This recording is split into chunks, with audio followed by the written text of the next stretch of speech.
Bukan hanya pedang yang digunakan Kangxi, ia menabur kekuatan sebagai alat kontrol. Ia menuduh para muslim Tiongkok, baik di Qinghai, Turfan maupun Hami, bersekongkol dengan Galdan dari Zungar. Ia menyebarkan propaganda bahwa Galdan telah masuk Islam dan berencana menjadikan muslim sebagai penguasa Tiongkok. Tuduhan itu palsu. Galdan adalah seorang lamais yang setia, murid Dalai Lama sendiri. Tapi demi menaklukkan hati Mongol di Qinghai dan melembahkan simpati terhadap Zungar, Kangxi menciptakan musuh bersama. Muslim dijadikan momok.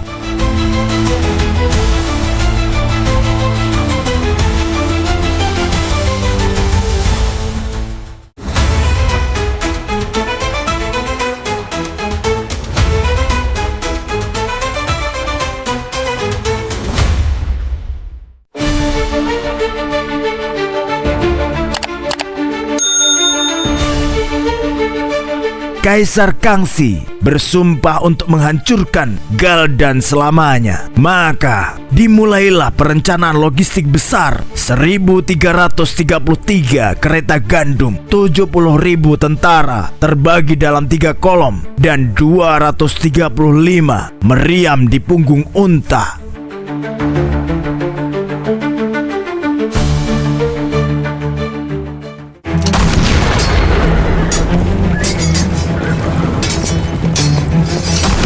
Pada Mei 1696, pertempuran besar pecah di Zhao Modo. Galdan, kini pasukannya dilemahkan oleh wabah, memutuskan untuk menyerang pasukan barat Qing di bawah Fianggu. Tapi kesalahan ini fatal. Artileri Qing menghancurkan garis depan Zungar. Dalam kekacauan, 20.000 domba dan 40.000 sapi dirampas. Pasukan Zungar dihancurkan. Hanya tersisa sekitar 50 orang selamat.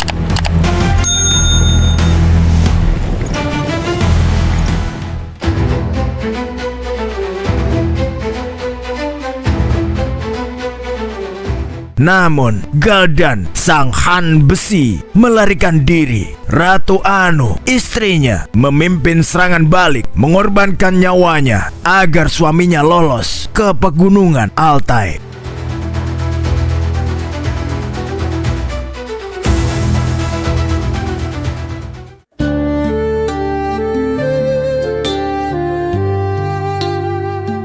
Di pengasingan, Galdan menulis surat mencoba menyerah kepada Qing, tapi ajal menjemput lebih dahulu. Pada tahun 1697, Galdan wafat karena wabah, sendirian bersama segelintir pengikut setianya.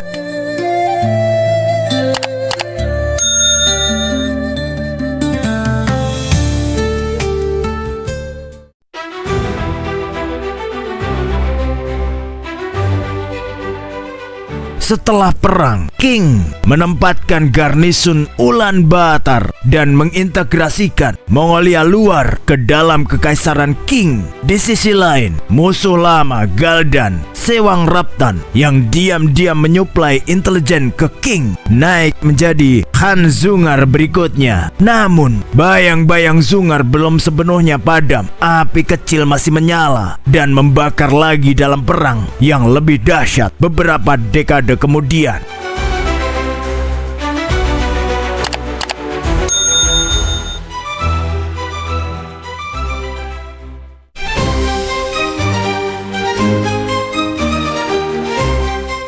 Delapan dekade sebelum Zungar mencengkeram Tibet, kehanan Kossuth bangkit dalam semangat pengabdian. Pada tahun 1642, Guzi Han, panglima dari Stepa Kossuth, menggulingkan Pangeran Sang dan mengangkat Dalai Lama kelima sebagai pemimpin spiritual dan politik Tibet. Sebuah rezim lahir, Ganden Podrang, harmoni antara pedang dan doa.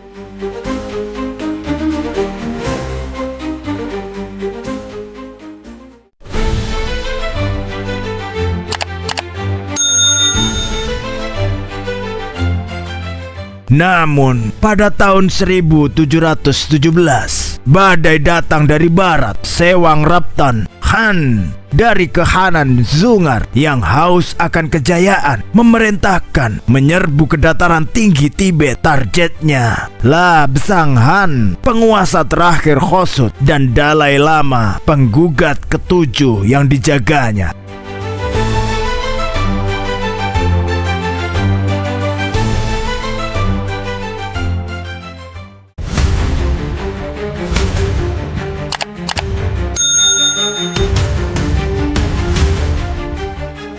Tidak ada belas kasih. La Bsang Han dibantai, keluarganya dipunahkan, kekuasaan spiritual pun tercerai-berai. Zungar menjarah Lhasa dan Tibet jatuh ke dalam bayang-bayang penjajahan barbar dari utara.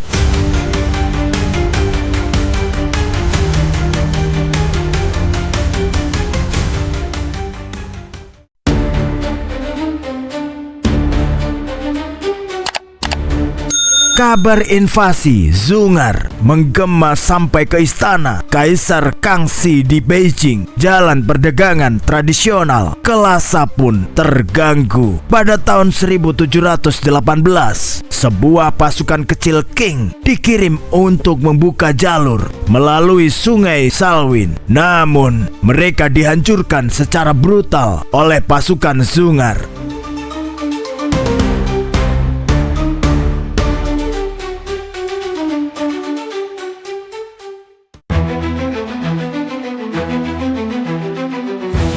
Murka membuncah pada tahun 1720. Kangxi mengirim ekspedisi penuh. Kali ini bukan hanya prajurit Qing, tapi juga sekutu Tibet.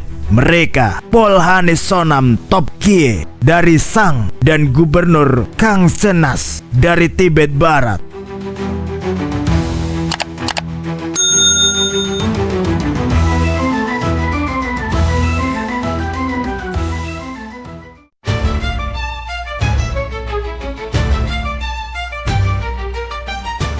Di bawah komando Jenderal Han Yuezongki, keturunan dari sang patriot legendaris Yu Fei, Lansa direbut kembali. Zungar terusir, rezim Dalai Lama dipulihkan, tapi kali ini di bawah bayang kekaisaran Qing.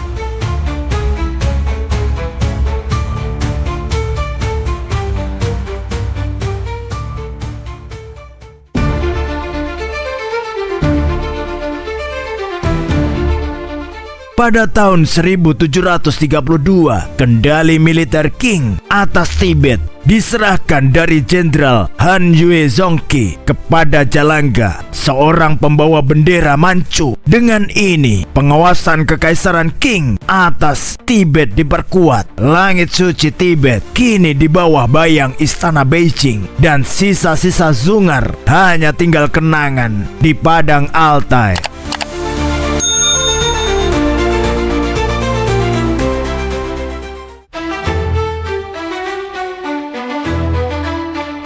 Setelah wafatnya Kaisar Kangxi, tampuk kekuasaan kekaisaran Qing berpindah ke tangan putranya yang penuh tekad, Kaisar Yongzheng. Ancaman besar mengintai dari barat. Zungar Khanate, kekuatan Oirat yang ganas dan ambisius, mulai mengguncang fondasi kekuasaan Qing di wilayah Qinghai.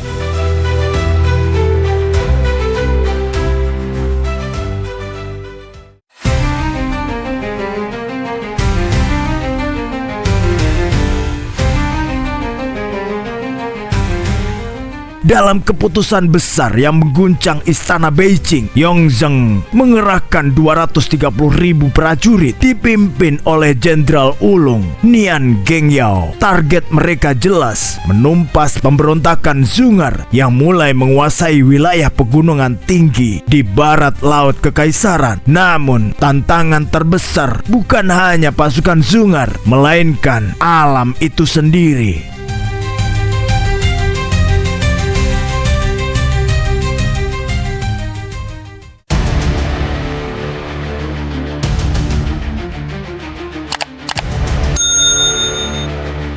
pegunungan beku, jalan berbatu dan dataran tinggi langit. King memasuki ladang kematian. Walau jumlah mereka masif, mereka tidak bisa menyamai kecepatan dan kelincahan pasukan Zungar di ketinggian Qinghai Tibet.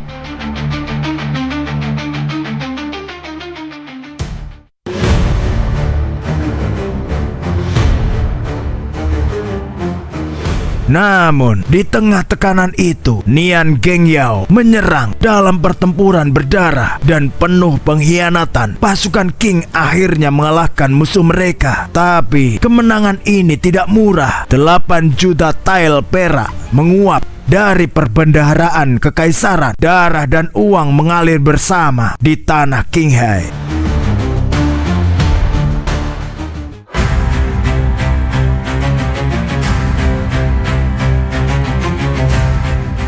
Pada tahun 1731, tidak puas dengan kemenangan itu, Kaisar Yongzheng sekali lagi mencoba menaklukkan Zungar dengan mengirim Furdan bersama 10.000 tentara menuju wilayah Danau Khoton. Namun, Zungar telah belajar dari kekalahan sebelumnya. Mereka menunggu dalam diam, lalu menyergap.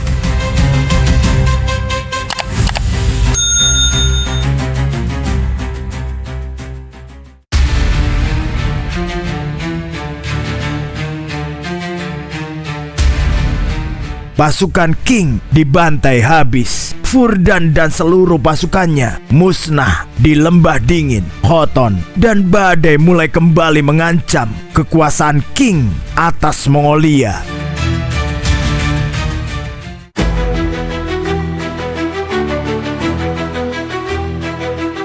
Dalam keputusasaan, Yue Zongqi, keturunan dari pahlawan legendaris Yue Fei, diberangkatkan menuju Urumqi. Ia berhasil menyerbu pasukan Oirat, tapi kemenangan itu hampa. Tanpa bala bantuan yang memadai, ia dipaksa mundur.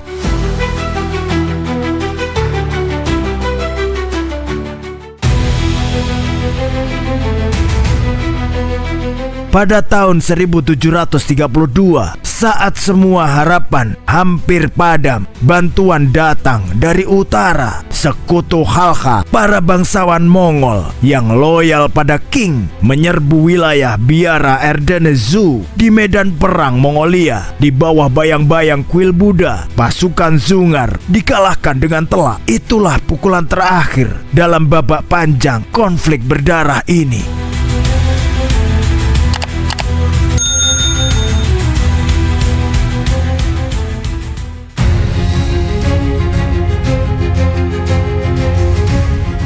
Setelah lebih dari 1 dekade pertumpahan darah, akhirnya Qing dan Zungar mencapai kesepakatan damai. Sebuah perjanjian perbatasan ditandatangani, menandai batas antara kedua kekuatan besar, Kekaisaran Qing dan Khanat Zungar. Tapi semua tahu ini bukan akhir, ini hanya ketenangan sebelum badai selanjutnya.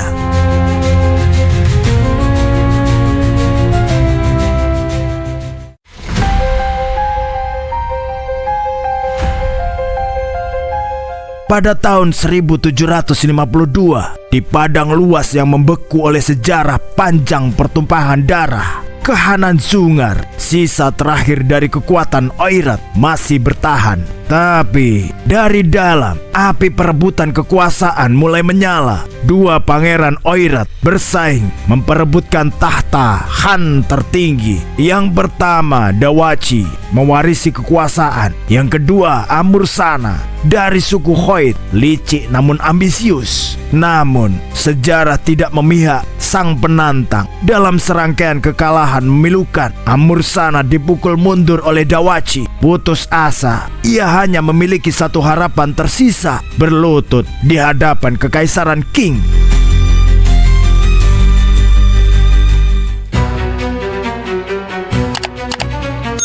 Beijing 1752, Kaisar Qianlong, penerus dinasti besar Kangxi dan Yongzheng, melihat peluang emas. Ia menerima Amursana sebagai pembelot, menjanjikan dukungan kekaisaran dengan satu syarat, tunduk pada otoritas Qing. Tidak hanya Amursana, dua pemimpin penting Turkestan Timur, Khoja Burhan Aldin dan Khwaja I Jahan, juga mengalihkan kesetiaan mereka ke King. Tiga sekutu baru bersatu di bawah Panji Qianlong.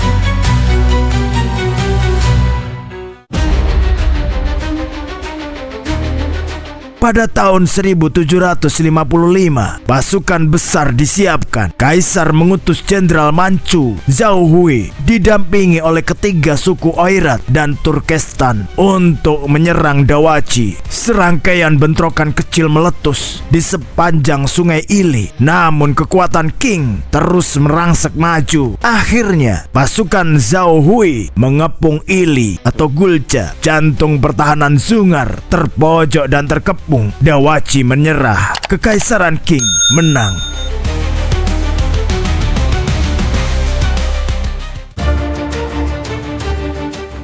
Namun, kemenangan itu menyisakan racun. Qianlong menepati janjinya, namun dengan syarat yang mengejutkan. Ia mengangkat Amursana hanya sebagai Han dari suku Khoid, salah satu dari 4 Han yang setara, bukan sebagai Han Agung seluruh Zungar. Amursana murka.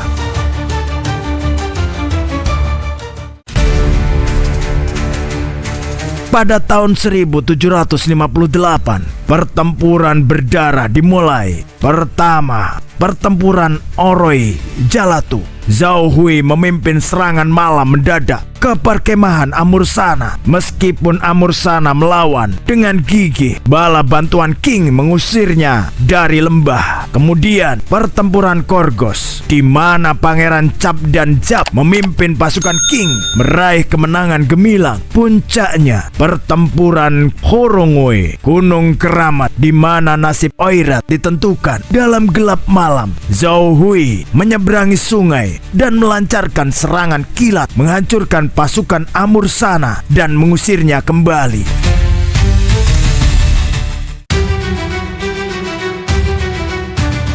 Setelah kekalahan telak itu, Amursana melarikan diri ke Rusia, di mana ia meninggal secara misterius dalam pelarian.